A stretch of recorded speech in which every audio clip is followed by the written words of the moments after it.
اعوذ باللہ من الشیطان الرجیم، بسم اللہ الرحمن الرحیم۔ السلام علیکم ورحمۃ اللہ وبرکاتہ۔ پارہ نمبر 30 سورۃ اللہب، اردو ترجمہ اور تفسیر۔ گزشتہ اسباق میں ہم نے اس کا تعارف دیکھ لیا۔ آج کے سبق میں آیت نمبر 1 سے باقاعدہ آغاز کیا جا رہا ہے، جس میں اللہ رب العزت ارشاد فرماتا ہے۔ تو آیت کے شروع میں ذکر ہوتا ہے تبت یدا ابی لہب وتب، ٹوٹ گئے ابو لہب کے دونوں ہاتھ اور وہ تباہ و برباد ہو گیا۔ ایک ترجمہ یہ کیا جاتا ہے ابو لہب کے دونوں ہاتھ تباہ ہو جائیں، اور وہ یقیناً تباہ ہو ہی گیا۔ یعنی وتب کی تشدید جو ہے وہ بات کی اہمیت کو واضح کر رہی ہے عربک میں۔ ما اغنی عنہ مالہ وما کسب، کچھ کام نہ آیا اس کا یہ مال اور وہ کمائی جو اس نے کی۔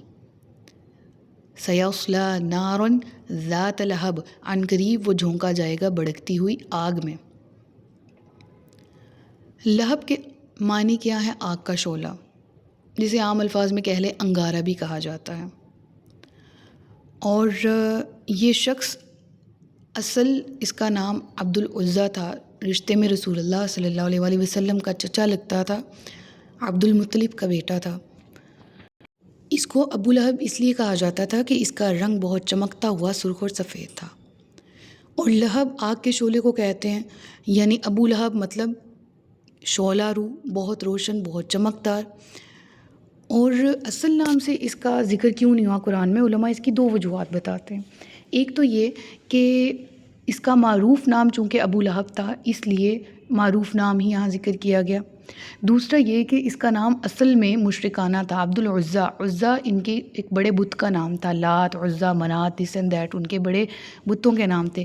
تو عبد العزیٰ مطلب عزیٰ کا بندہ، لہٰذا اس مشرکانہ نام کو قرآن نے پسند نہیں کیا، لہٰذا اس کے دوسرے نیم، مشہور نام یعنی اس کی کنیت سے اس کو ذکر کیا گیا۔ دوسرا ذکر ہے تبت یدا ابی لہب، یعنی بعض مفسرین نے ٹوٹ جائے ابو لہب کے ہاتھ بیان کیا اس کا ترجمہ، و تب کا مطلب یہ بیان کیا کہ وہ ہلاک ہو جائے، اور وہ ہلاک ہو گیا۔ لیکن در حقیقت یہاں پر جو ذکر ہو رہا ہے ہاتھ ٹوٹنا، اس سے مراد ظاہری یا جسمانی ہاتھ ٹوٹنا نہیں ہے، بلکہ کسی شخص کا اپنے اس کے مقصد میں قطعی طور پر ناکام ہو جانا مراد ہے۔ وہ مقصد جس کے لیے اس نے اپنا پورا زور لگا دیا ہو۔ اور ابو لہب نے رسول اللہ صلی اللہ علیہ وآلہ وسلم کی دعوت کو روکنے کے لیے واقعی اپنا پورا زور لگا دیا تھا۔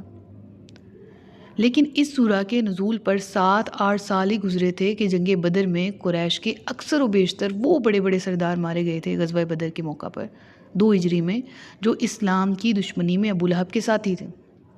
مکہ میں جب اس شکست کی خبر اس کو پہنچی تو اسے اتنا رنج ہوا کہ وہ 7 دن سے زیادہ زندہ نہیں رہ سکا، اور اس کی موت بھی انتہائی عبرتناک تھی۔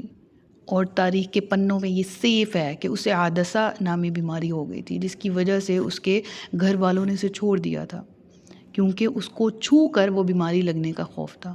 اور روایت میں آتا ہے کہ مرنے کے بعد بھی 3 روز تک اس کے پاس کوئی نہیں آیا تھا، یہاں تک کہ اس کی لاش میں بو پڑ گئی تھی۔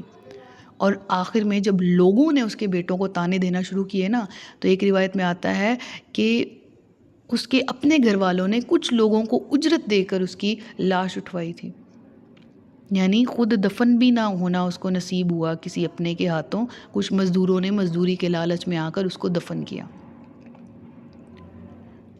اور علماء فرماتے ہیں کہ انہوں نے ایک گھڑا کھدوایا تھا اور لکڑیوں سے اس کی لاش کو دھکیل کر اس میں پھینکا تھا، اور اوپر سے مٹی ڈال کر اسے ڈھانک دیا تھا۔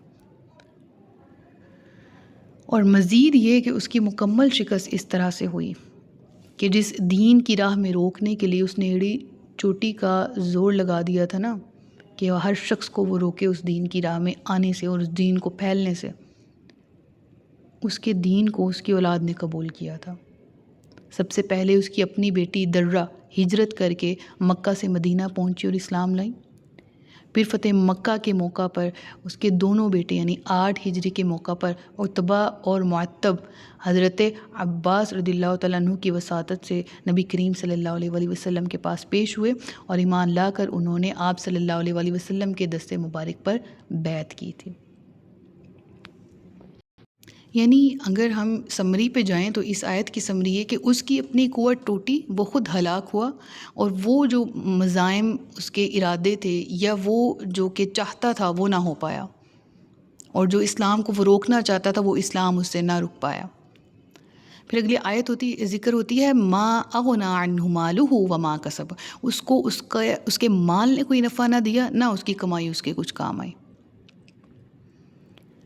یعنی اگر اس کی ایون ڈیڈ سینیریو کے ساتھ اس بات کو جوڑے نا تو بھی یہ بات سمجھ میں آتی ہے کہ اتنا مال، اتنا پیسہ، اتنا روپیہ ہونے کے باوجود بھی اس کی ذرہ برابر بھی اتنی عزت نہیں تھی کہ اس کی اپنی اولاد ہی اس کو عزت کے ساتھ دفنا دیتی، کہ اس طرح لوگوں نے اس کو چھوڑا تھا اس کی زندگی کے آخری ایام میں۔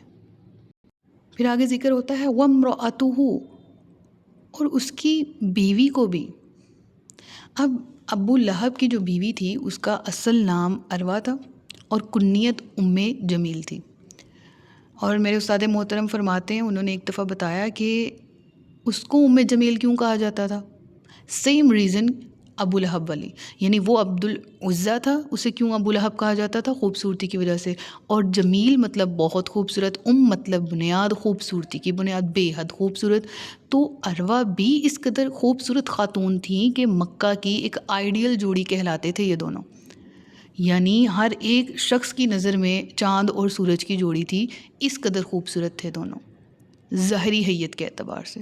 لیکن عمل کس قدر قبیح تھا سنیے گا، ابو لہب کا تو ہم نے پڑھ لیا، توجہ کیجیے گا۔ وامرأتہ، اس کی بیوی، اس کے دل میں بھی حضور اکرم صلی اللہ علیہ وآلہ وسلم کی عداوت کوٹ کوٹ کر بھری ہوئی تھی، اور رسول اللہ سے دشمنی کے اعتبار سے ان دونوں کے بارے میں جو تفصیلات ملتی ہیں نا، تو یہ سمجھنا، یہ اندازہ لگانا ہی مشکل ہو جاتا ہے کہ رسول اللہ سے نفرت میں کون زیادہ آگے تھا، ابو لہب خود یا اس کی بیوی، کیونکہ دونوں ہی از حد نفرت کرتے تھے رسول اللہ صلی اللہ علیہ وآلہ وسلم سے۔ ذکر ہوتا ہے حمالۃ الحطب، جو ایندھن اٹھانے والی ہوگی۔ اب روایات میں چونکہ ذکر ملتا ہے اور بہت زیادہ فیمس بات ہے، پیچھے اس کے مال کا ذکر بھی آیا کہ اس کے کام نہ آیا اس کا مال اور وہ سارا کچھ۔ دیکھیں دونوں میاں بیوی بہت بخیل تھے، اس لیے بعض لوگوں نے ان الفاظ سے یہ سمجھا ہے کہ یہ عورت جنگل سے لکڑیاں چن کر لایا کرتی اور لا کر یہ اس کے اس ایکٹ کا ذکر ہے، اور میں نے بہرحال کہیں نہ کہیں سن یہ بھی رکھا ہے کہ یہ رسول اللہ کی راہ میں کانٹے بچھایا کرتی، ان لکڑیوں سے رسول اللہ کو تکلیف ہوتی ان کانٹوں سے وغیرہ وغیرہ۔ بہرحال یہ روایت کا، یا کہہ لیں کہ ہمارے سننے سنانے میں تو بہرحال یہ آیا ہے۔ لیکن مفسرین کہتے ہیں کہ ابو لہب کے تو بہت مال کا ذکر آیا قرآن میں، اس سے پچھلی آیت میں ہم نے پڑھا ہے، اور معاشرتی لحاظ سے بھی وہ اپنے زمانے کا بہت بڑا منصب دار تھا، وہ حرم کے محکمہ مالیات کا انچارج بھی تھا۔ تو چنانچہ یہ دونوں اپنے میاں بیوی اپنے عادت و کردار کے اعتبار سے تو بہرحال اتنے ہائی رینکڈ نہیں تھے، لیکن اپنے مال و دولت کے اعتبار سے یہ ایک مقام اثر و رسوخ رکھنے والی فیملی تھی۔ تو اس اعتبار سے دیکھا جائے ہم یو کین سے کہ they belong to elite class, ٹھیک ہے۔